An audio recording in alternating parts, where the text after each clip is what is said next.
మనసు దోచే ఇకబెనా ఆర్ట్, ఆకట్టుకుంటున్న ఆకృతులు. పూర్తి వివరాలకు చదవండి రేపటి సాక్షి హైదరాబాద్ ఎడిషన్. ములుగు జిల్లా జంగాలపల్లిలో ఏం జరుగుతోంది?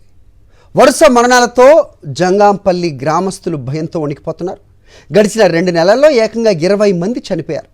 అది కూడా 30 నుంచి 50 సంవత్సరాల లోపు వాళ్ళు. దసరా నుంచి ఇప్పటి వరకు 20 మంది మృతి చెందడంతో గ్రామంలో ఏం జరుగుతుందో తెలియని పరిస్థితి. ఏదో దుష్టశక్తి తిరుగుతుందనే ప్రచారంతో ప్రజలు భయపడిపోతున్నారు. ఊరి పెద్దలు వేద పండితుల చుట్టూ తిరుగుతున్నారు.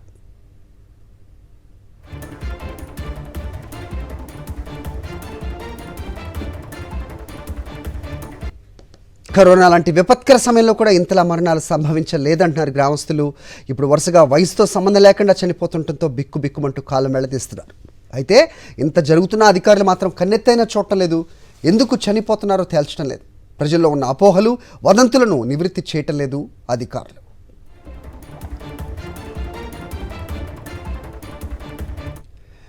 మరి అప్డేట్స్ మా కరెస్పాండెంట్ శ్రీధర్ అందిస్తారు. శ్రీధర్, ఏం జరుగుతోంది ములుగు జిల్లాలో?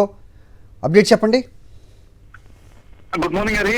ములుగు జిల్లాలోని జంగాలపల్లి అనే గ్రామం, ఆ గ్రామానికి కీడు సోకిందనే భయంలో గురవుతున్నారు. మొత్తానికి గత 4 రోజులుగా గ్రామంలోని దాదాపు 30 సంవత్సరాల నుంచి 50 సంవత్సరాల మధ్య గల వ్యక్తులకు దాదాపు 20 మంది మృత్యువాత పడ్డారు. దానికి కారణాలు కూడా మనకి ఇతర జబ్బులు కానీ అటువంటి లేకుండా మరణాలు జరగడంతో గ్రామస్తులంతా కూడా ఆందోళన వ్యక్తం చేస్తున్నారు. తమ గ్రామానికి బొడ్రాయికి సంబంధం ఉంది, బొడ్రాయి పెట్టుకోకపోవడం వల్ల ఇది జరిగిందా అని చెప్పేసి అయ్యగారులను వాళ్ళని అడుక్కున్నారు, అదే గ్రామంలో దృష్టి తీసుకొస్తున్నారు. మొత్తానికి గతంలో ఎప్పుడు కూడా కరోనా సమయంలో కూడా ఇన్ని మరణాలు జరగలేదు. కేవలం ఒక 1 రోజుల వ్యవధిలో చాలా వయసు అంటే మధ్య వయసుకు కూడా చనిపోవడంతో గ్రామస్తులు భయపడుతున్నారు. దానికి కొంతమంది హేతువాదులు సమాధానం చెప్తున్నప్పుడు కూడా గ్రామంలో మాత్రం తమ గ్రామానికి ఏదో కీడు ఉందని లేకపోతే దయ్యం పట్టిందనే వాదంతో గ్రామంలో కూడా అందరూ భయంలో గురవుతారు. చూస్తూ మనం రిజల్ట్స్ లో కూడా గ్రామం నిండా ఫ్లెక్స్ల తోటి ఆ మరణాలకు సంబంధించిన ఫ్లెక్స్లో నిండిపోవడంతో గ్రామంలోని అందరూ అన్ని వర్గాల ప్రజలు కూడా భయంలో గురవుతున్నారు. దీనికి ఏదైనా ఒక మార్గం చూపే విధంగా ఆ బ్రాహ్మణుల దగ్గర కూడా వెళ్లి గ్రామస్తులు అందరూ కూడా అడిగి తెలుసుకుంటారు. ఏది ఏమైనప్పుడు కూడా జంగాలపల్లికి మాత్రం గత 4 రోజులుగా వణికిపోతుందని చెప్పొచ్చు. హరి, రైట్. అంటే ఇలాంటి అపోహలు లేకపోతే మూఢనమ్మకాలు నివృత్తి చేయాల్సిన అవసరం ఉంటుంది అధికారులకి. సో ఎందుకు అంటే ఇంతమంది చనిపోతున్నా కారణం ఇది అని కానీ, లేదంటే మూఢనమ్మకాల జోలికి వెళ్ళొద్దని కానీ ఎందుకు గ్రామస్తులకి ఎలాంటి ఓరియంటేషన్ ఇవ్వట్లేదు అధికారులు?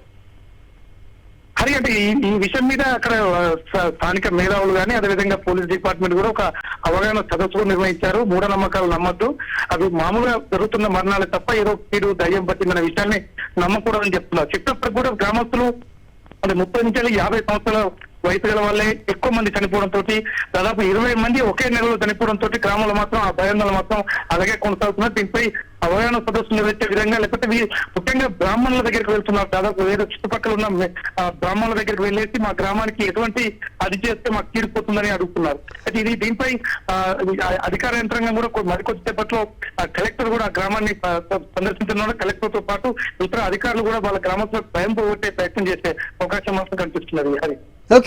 Okay sir, thanks for the news.